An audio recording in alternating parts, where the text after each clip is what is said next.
The Valorian dawn hummed through the void between stars, its engines a steady heartbeat in the silence of space. In the bowels of the ship, where conduits snaked like metal veins and plasma cores pulsed with barely contained fury, Lyra worked. She was on her back beneath a coolant junction, her hands moving with practiced efficiency despite the weight pressing against her chest. Tech chittered softly, his small claws gripping the fabric of her maintenance suit as he clung to her like a living backpack, though, currently, he dangled awkwardly above her as gravity had its way. "Hold still, little one," Lyra murmured, not pausing in her work. Her hands flew across the panel, rerouting power flows that would have fried a lesser engineer.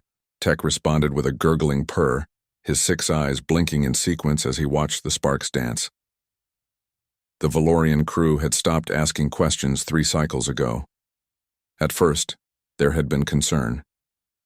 Tech was a Mirashi cub, a species known across 12 sectors as apex predators. His kind grew to 3 meters tall, possessed retractable claws that could shred durasteel, and had a bite force capable of crushing bones like dried twigs. They were hunters, killers, creatures that emerged from the death world of Mirash Prime where everything either ate or was eaten, and Lyra had one strapped to her back.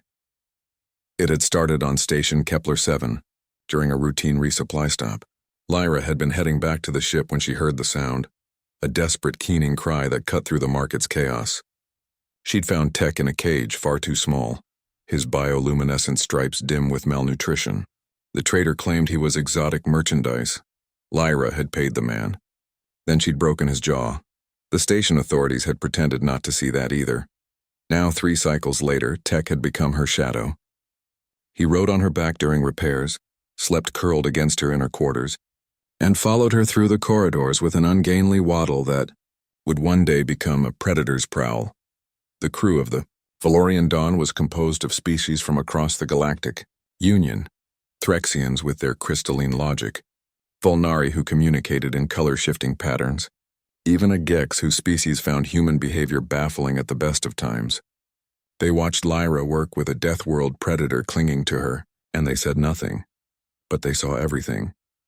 "Junction 7 Alpha is offline again," Lyra called out, her voice echoing in the engineering bay.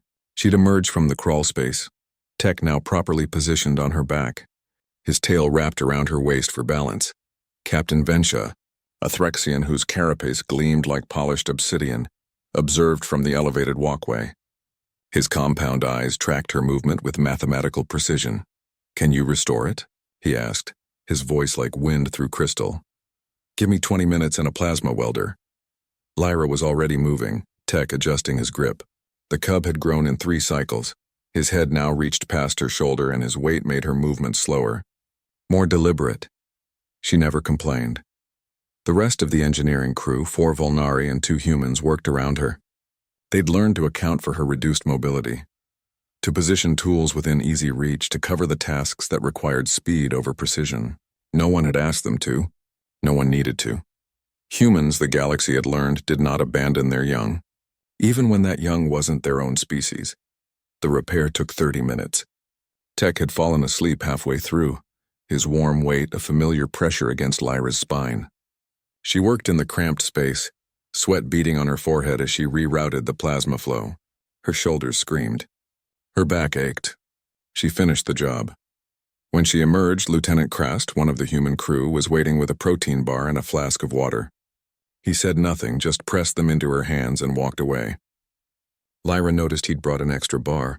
She fed half to Tech, who devoured it with enthusiastic chirps. The Volnari engineer, Shimmer of Dawn, approached next. His skin flickered through a complex pattern of colors. Lyra had learned to read some of their language: concern, respect, curiosity. "The cub grows quickly," Shimmer of Dawn said, his vocoder translating the color speech into something approximating standard. "Soon he will be too large." "I know," Lyra replied quietly. Tech nuzzled against her neck, already awake again, always hungry. "I'm working on it," she was. Late at night, when Tech finally settled into deep sleep, Lyra researched.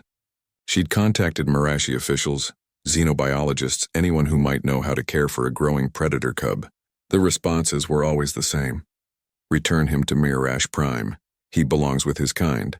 But Tech had been stolen from his kind, sold, caged. And Lyra had seen the Death World protocols. Cubs without mothers were often killed by rival packs. Tech wouldn't survive reintegration, so she carried him, and the crew pretended not to see the way she struggled. Pretended not to notice how she skipped meals to feed him. Pretended not to hear her grunt with pain when she lifted him back onto her shoulders after rest breaks. But they adjusted their own work to compensate. They covered her duties when she needed rest. They brought her food without being asked. 6 cycles in, Captain Vensha called her to the bridge. Tech had grown significantly, now nearly half Lyra's height, his weight approaching 40 kilograms. He still refused to leave her side, still climbed onto her back every morning with the expectation that she would carry him through the day, and she did. Engineer Lyra. The captain's crystalline voice held an unusual warmth. We've received clearance to dock at Mirash Prime. The matriarchs have agreed to meet with you. They wish to see the human who carries a cub. Lyra's heart hammered. And Tech? The matriarchs make no promises, but they are curious. Vensha's eyes shifted in a pattern she'd learned meant approval. You should know, the crew has submitted a formal commendation for dedication to duty under adverse conditions. Lyra looked down at Tech, who gazed up at her with his 6 eyes, trusting and innocent. I just did what needed doing. Yes, Captain Venshaw said. That is what makes you human. The Valorian dawn set course for Mirash Prime. In the engineering bay, Lyra returned to her work, Tech heavy on her back, growing heavier every day. Around her, the crew moved in practice synchronization, supporting without acknowledging, helping without being asked.